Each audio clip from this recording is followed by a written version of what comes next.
All right, so Just mine filled up.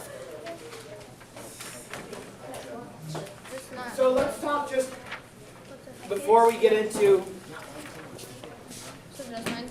the then it's wrong path. We're on the one that says animal. Okay. So when we talk about vertebrates, really, Vertebrata is actually considered a subphylum. So there's kingdom Animalia, phylum Chordata. Those are all organisms with a spinal cord. Then within that, there's a subphylum called Vertebrata. These are organisms with vertebrae. And vertebrae, what is a vertebrae? Backbone. Yeah, it's supportive tissue, yeah, that surrounds the spinal cord. And most of these, all of the vertebrates we're going to talk about have vertebrae that are made of bone. However, sharks and rays are kind of unique. They don't have a skeleton of bone. They have a skeleton of cartilage, but they're still vertebrates. What do you mean ray? Like a skate and a ray, like a manta ray. Stingray? Yes. So anyway, vertebrates are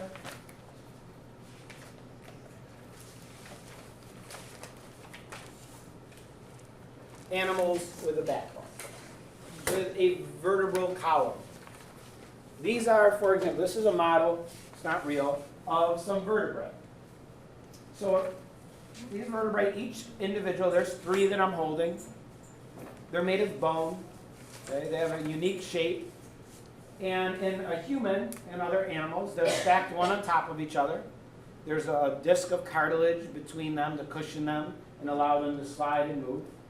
And they have a few functions. They help support the animal. Okay.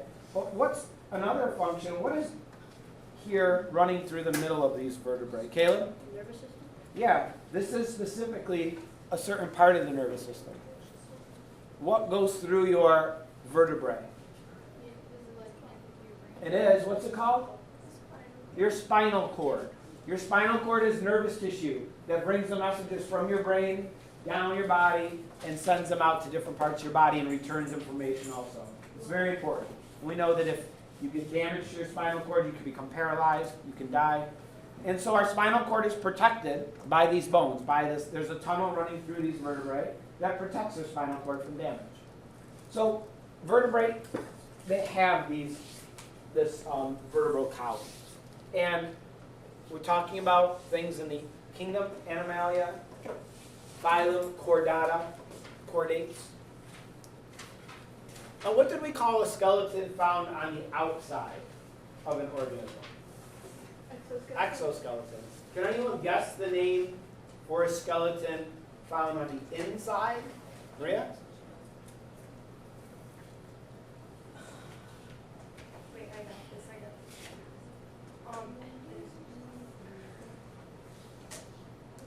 Olivia? What were we going to say? Oh, you're anticipating my question? It's called an endoskeleton. Endo means inside. So when we look at the vertebrates, these are our 5 classes that we'll be talking about. Obviously they're fish, amphibians, reptiles, birds, and mammals. Wait, is this the unit that we're going to be dissecting the frog? So those are our 5 classes. And like I said, we'll talk about each one at a time, starting today by talking about fish. And unfortunately for you guys, I took a class in college all about fish, so I have lots of different little stories I like to share. I can't say that they're very exciting stories, but I can at least give you some background from things that I did in that class. So when we think about fish, fish are unique and have adaptations for living in the water. Obviously, fish live in the water, and many of their characteristics are specific. They've adapted over time to life in the water, and they occupy that habitat, and they do well there. Just for curiosity. Yes. So would a whale be considered a fish or a mammal? Whale's a mammal. But so why? since Jake brings it up, let me ask you this question. So this animal is not a fish. A dolphin is not a fish, but a lot of people might think they are. They have holes. Why are they so similar then? Anthony? Well, they're different because fish have cartilage. I want to know why they're similar. Why are a fish and a dolphin, why are they so similar? If a dolphin's a mammal, looks just like a fish, lives in the water, has fins. Maria? Because they can breathe underwater, but they can only be underwater for a certain time, but they breathe. But why do they look, what I'm really trying to ask is why do they look so similar to fish if they're not fish? Because Caleb? they have hair. That's why they look like fish? They evolve. I want to know why they look like fish. Okay, Umair's getting there. Yeah. Because they have adapted. Oh. So when organisms adapt to life in the water, there are certain patterns that they would follow. Having that sort of streamlined shape is helpful for any organism that moves through the water. And so evolution has resulted in things that move through the water have a certain shape that makes them glide through the water easier. Fins work best for propelling an animal through the water. So even though a mammal was very different from a fish, its limbs have evolved into being flippers that are a lot like a fish's fins. Or the wings of this bird work much like flippers, okay, because they've adapted to that. The body covering of fish, one of the things we'll talk about as we talk about these classes is what's their body covered in, because that's one of the differences between the classes. Fish are covered in scales, okay, and if you've looked at a fish close up, you probably know that. The scales on a fish, they're its outer covering. They kind of are like shingles on a roof, where in the roof the shingles all kind of overlap to provide protection from the elements. Same sort of thing in a fish, they all overlap each other. And if you've ever been fishing and you caught a fish and tried to hold on to it, what you also may notice is they're sometimes like slippery. And that's because fish also secrete a mucus on the outside of those scales that helps them sort of glide through the water, helps protect from any parasites and things like that. Is that why they're slippery? Yeah, they're slippery. That's why it's hard to hold on to them.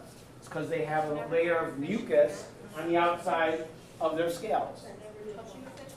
All right, one interesting thing that I learned in back then in college in that fish course is that you can, if you take a scale from a fish, if you look at it in the microscope, you could actually count the rings that it contains. Just like you could look at a cross-section from a tree and look at the rings, and what does that tell you about the tree?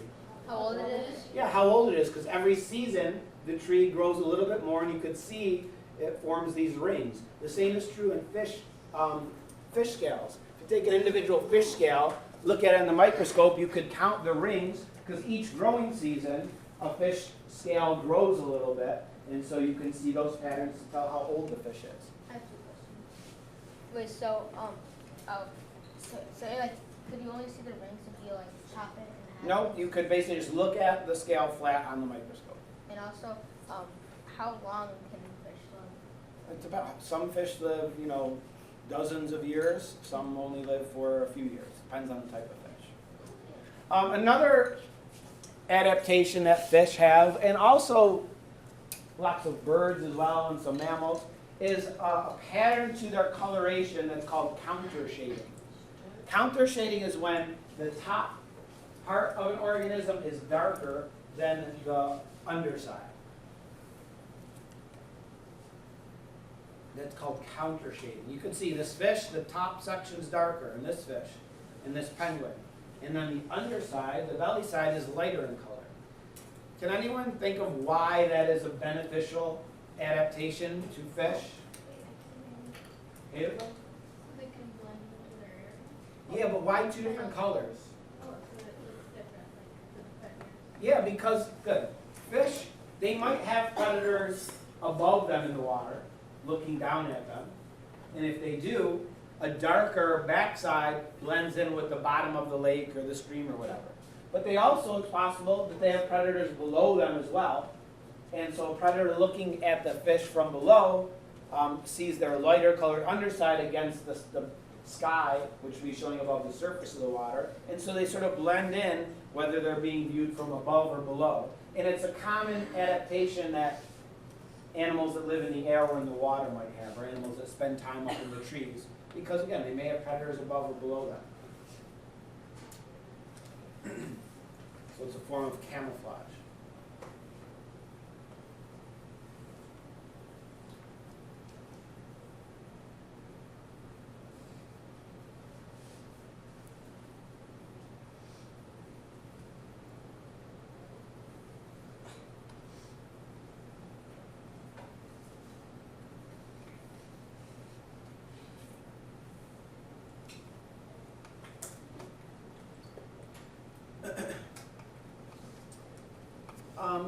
I guess since the pictures would probably notice first, I'll talk about these two fish here, or these fish. Ew. Now the vast majority of fish that you would probably think about are what are called jawed fish. But there are a couple types of fish that are what's called jawless fish. They're very, in terms of evolution, they're very old, very ancient fish. Some of the first fish to evolve were jawless fish. This is one that's called the lamprey, and the lamprey is interesting. Bless you. It's kind of like, you can imagine it as a fish that's very much like a leech. This is the mouth of a lamprey. Okay, it doesn't have a jaw that opens and closes. It has this circular mouth, and it has these rings of very, very sharp teeth on the inside. And even its tongue, which you can kind of see here, has teeth on it. What these fish do is they find a fairly large fish, and they attach to the side of the fish. Their mouth sort of suctions onto it. And then they use their teeth and their tongue to basically drill a hole into the side of the fish. And they live off of digesting the tissue and the blood from that larger fish. They'll stay attached for a while. Eventually, so once a fish gets a lamprey attached to it, they can't really do a whole lot to remove it. They don't have hands or arms to pull it off. So it sort of gets stuck on. They'll swim around. The lamprey will still be attached for a while. It makes it more difficult. Obviously, it damages the fish that's a host. It loses blood. It's sick. It doesn't swim as well. So sometimes they'll die eventually, those fish. The lamprey will detach and go find a new fish to prey on. Other times, the lamprey will just detach after a while, and the fish will go about its business. And so when we were I was in this class that I was telling you about, one of the projects we went on a lab day down to Lake Champlain. So I went to school in Vermont. So Lake Champlain is New York's on one side, the Adirondacks, the high peaks. The other side is Vermont. Lake Champlain's kind of in between. So we went out on like a big research fishing boat where it has like the nets you throw in the water, and then the machines haul them on, and you dump them, and you could look at the fish. And we used it just for our professor to show us different fish that were living in Lake Champlain. And so when we hauled the fish on deck and started looking at them, some of the fish that we saw some big lake trout. And some of the fish, you could see where the wound was. They didn't have a lamprey attached, and they were still alive, but they had a big sort of wound where there was once a lamprey attached to them. They generally prey on big fish. Other fish we found actually still had a lamprey attached to them and feeding off of them. And there were some lamprey that we caught, just lamprey swimming there. And so, my professor picked one up, and he had like a big rubber kind of apron on, so his clothes didn't get all messed up. And he like put the lamprey near the apron and kind of suctioned on and tried to start to feed. It's like a vacuum cleaner. I guess. But again, they live in freshwater lakes. There's some sea lamprey in the oceans, but they also live in freshwater lakes, freshwater streams. So they live in our area. You probably would never notice them. Caleb? How big are they? They can get, this big. The ones I saw were about this big around, maybe. Wait, do they? It looks like an eel if you've seen pictures of an eel, but the mouth is that round mouth with those really sharp teeth. Haley? Probably not, but they could, but you would instantly know something you would just grab it and pull it off or something. Oh. But for a large fish, they have no way of getting rid of it. They could try and scrape themselves against a rock or something, but it's much harder for them to get rid of this parasite. Saltwater or freshwater? There's both. Some live in freshwater, some live in saltwater. Do they have fins? Yeah, they have narrow fins. You don't see it in this picture around a long fin that goes down the back for them to swim. They kind of swim like an eel or a snake. No, I was supposed Wait, so is it big? It's about this big, yeah. People used to eat lamprey. Yeah, what? If you ever have read or watched Game of Thrones, like lots of times they talk about lamprey pie as one of the common foods that they make in that universe. My parents said it's too appropriate. I can't watch it because All right, so I want to go. I already saw it. another factor we're going to talk about, another characteristic as we talk about our different classes of vertebrates is their body temperature. Because animals have sort of either they're cold-blooded or warm-blooded usually. Now, do you know what the difference is of an animal that's warm-blooded versus cold-blooded? Yes. Nevaeh? Warm-blooded, their temperature inside stays the same, and cold-blooded, it's like, at Abby's age. Yeah, good. So Nevaeh is correct. So a warm-blooded animal, its body temperature stays at a constant rate. They can make body heat internally to maintain a high body temperature. We, for example, we are warm-blooded. We can maintain 98.6 body temperature. Our bodies make heat internally, so even if you're standing outside and it's cold, your body's making heat to keep you at 98.6. My mom's cold. Animals that are cold-blooded, they cannot do that. They don't produce their own body heat. So basically, their body temperature will fluctuate. It will depend on their surroundings. For example, right now, fish that are in a lake underneath the ice, their body temperature is very, very low.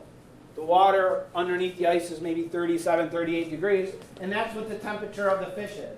And so when their body temperatures are that cold, they can't really be very active. Their body processes don't work very well. So right now under lakes, fish are sort of just hanging out there, not doing a whole lot, not swimming around a whole lot, not eating very much, breathing very slowly to conserve their energy until they warm up in the springtime. So cold-blooded animals, their body temperature goes up and down just depending on their environment, depending on their surroundings. Wait, stop. Caleb? So if you freeze a cold-blooded animal, and then you thaw it out, would it still be alive? Not usually, because usually freezing damages the cells of a living thing. There are some animals that have special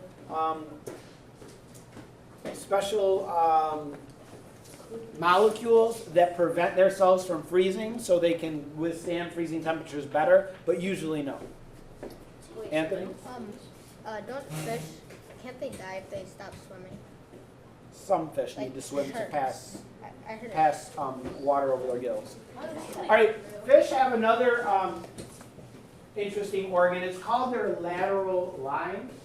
And if you look at this picture of a fish here, you could make it out here, this sort of line down the side of the fish, their scales. It's a sense organ that's sensitive to vibrations. That's weird. So if you ever were in a pond or something trying to net a fish or grab a fish or something, it's really hard.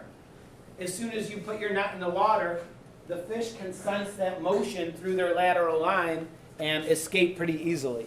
So it's a unique organ that fish have that allows them to sense vibration. Also, if you ever saw a big school of fish, they all sort of move in unison. And part of the way they're able to do that is because they can feel the motion very easily of the fish on either side of them, and they can coordinate their movement very well. Is that why it's hard to fish?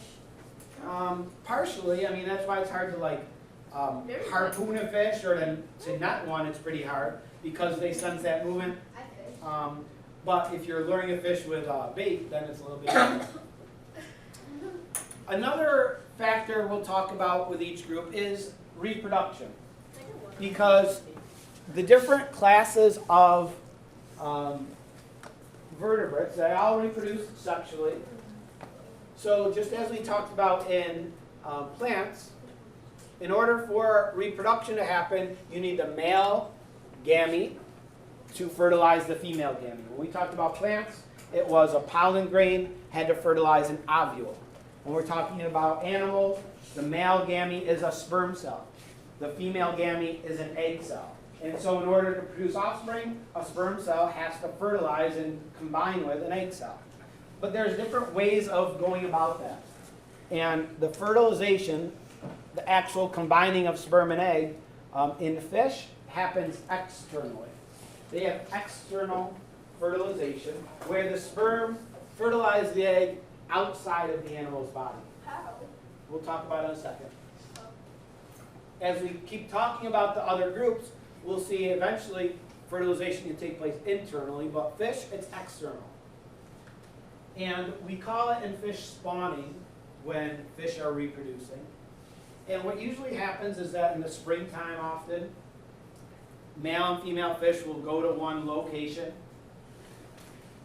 And when they're spawning, the female fish and the male fish will be in close proximity to each other. The female releases egg cells into the water, just releases sometimes tens or even hundreds of thousands of eggs a female fish can release at one time.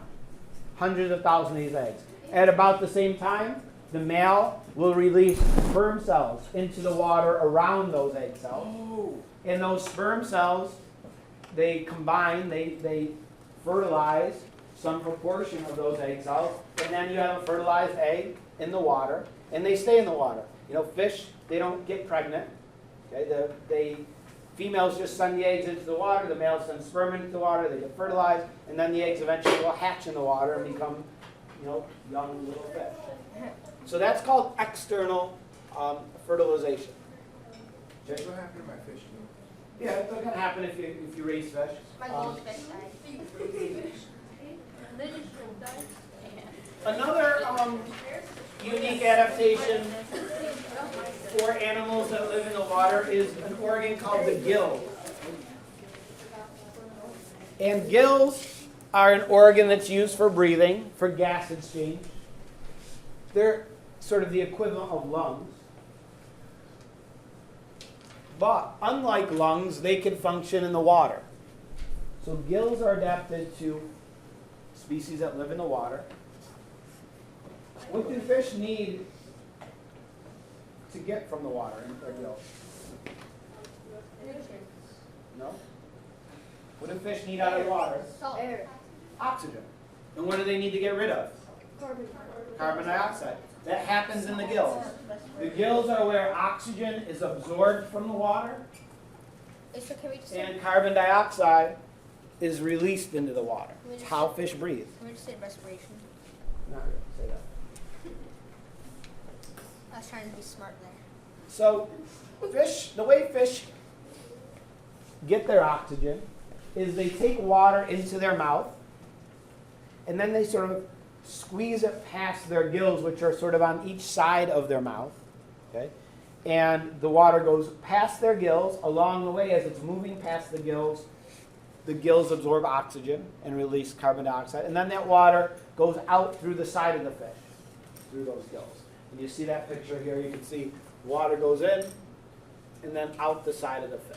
And the gills are very, very fine. They're very thin. And they have lots of blood vessels in them to absorb that oxygen. And in the water, they're all these sort of stacks of these very, very thin membranes, and they all stay sort of separated for good to provide surface area. But when you take a fish out of the water, without the water supporting their gills, what do you think happens to them? They die. Well, they don't so much die, but the gills all kind of collapse on each other in a big clump, and now they don't work anymore. So gills don't work in the air because there's not that water supporting them.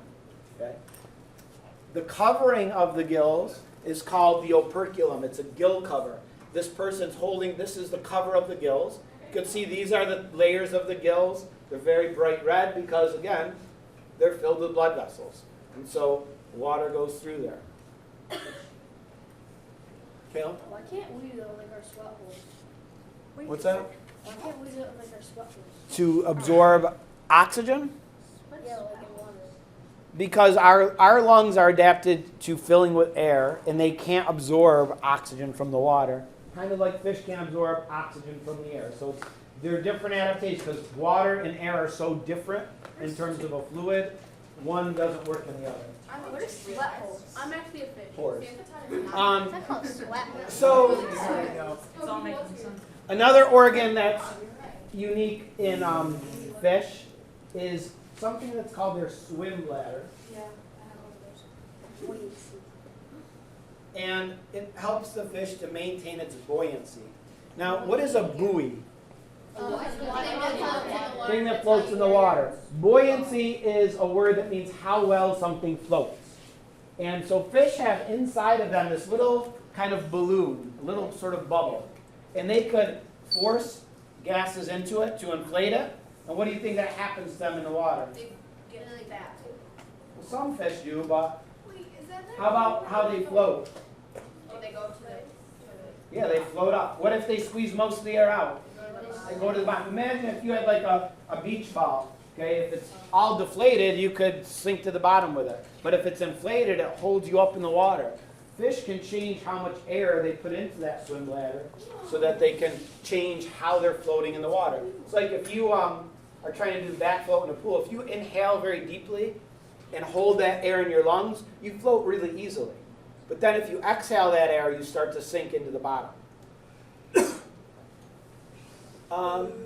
Just write this last thing down, and then I want to tell you a little bit more about swim bladders. But the circulatory system of a fish, they have a heart and blood vessels, but their heart is pretty simple. It has just two chambers, an atrium, and a ventricle. Now the story I want to tell you, we're done with our notes. When I was on that fishing boat, when we hauled the fish up, we noticed that a bunch of the fish actually were dead, and their mouths were kind of stuck open, and popping out of their mouth was this bubble.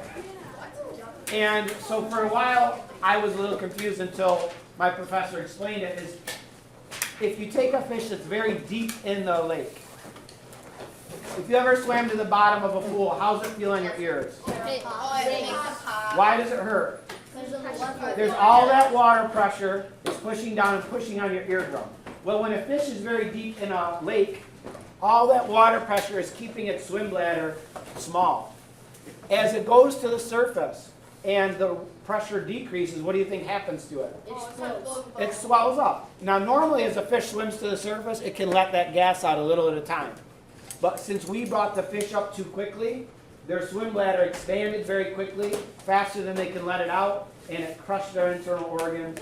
It poked out of their mouth, and so that's what this bubble was. Their swim bladder had expanded and basically killed them because we brought them up too quickly. Sorry. All right, I got more fishing stories for you on Monday. I'm okay. Come on, Anthony. I have a